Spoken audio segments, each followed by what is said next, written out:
For every swing, every moment, the Milwaukee Brewers fight.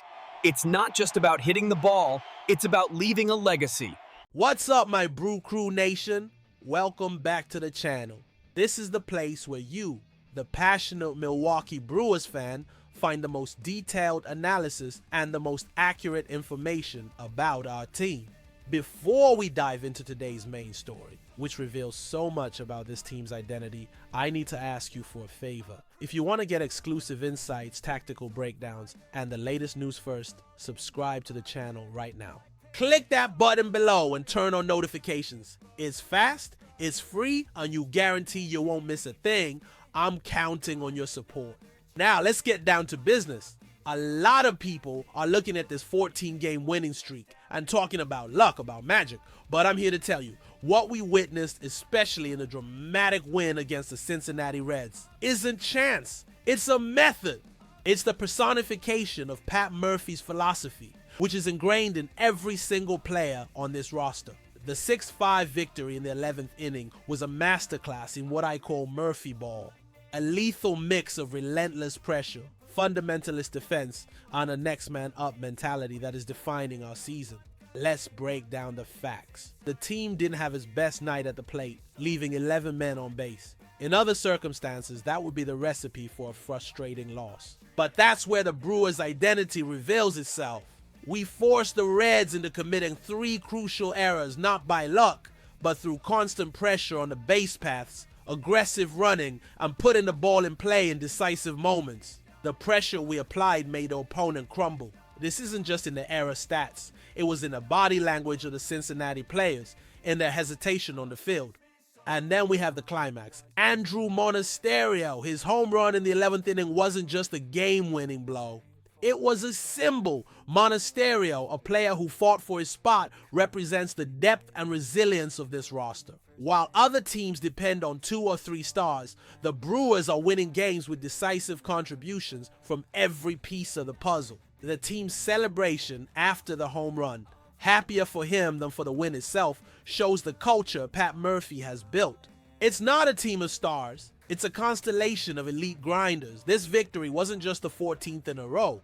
It was confirmation that this team has championship DNA, forged in pressure and collective execution. And that same philosophy extends off the field into the strategic decisions the front office is making right at this moment.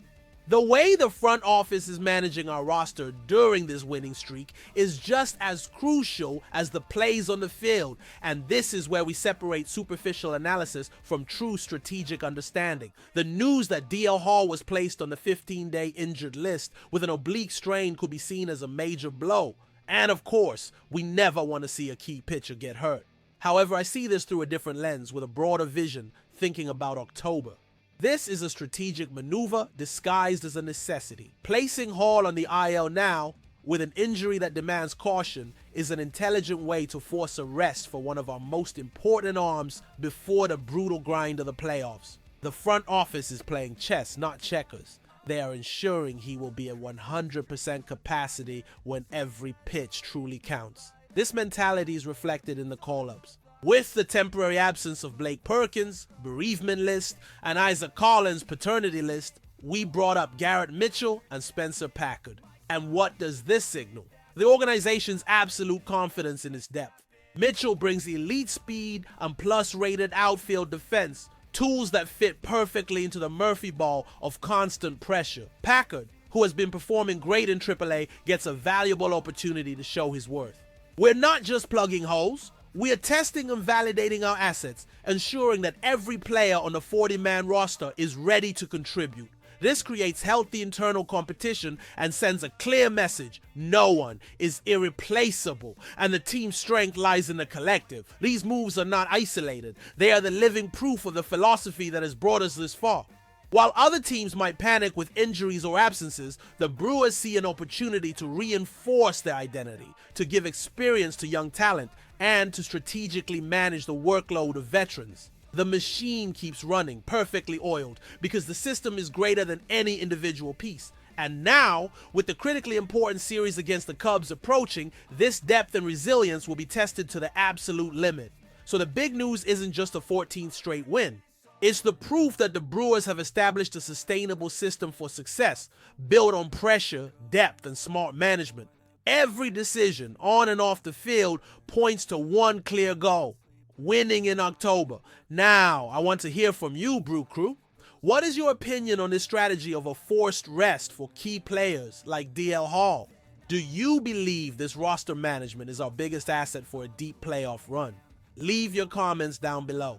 I want to know what the Beer Nation thinks. For more in-depth analysis like this and exclusive Brewers news, don't forget to like the video and most importantly, subscribe to the channel. Let's follow every step of our team's journey to glory together. Thanks for watching. I'll see you in the next video.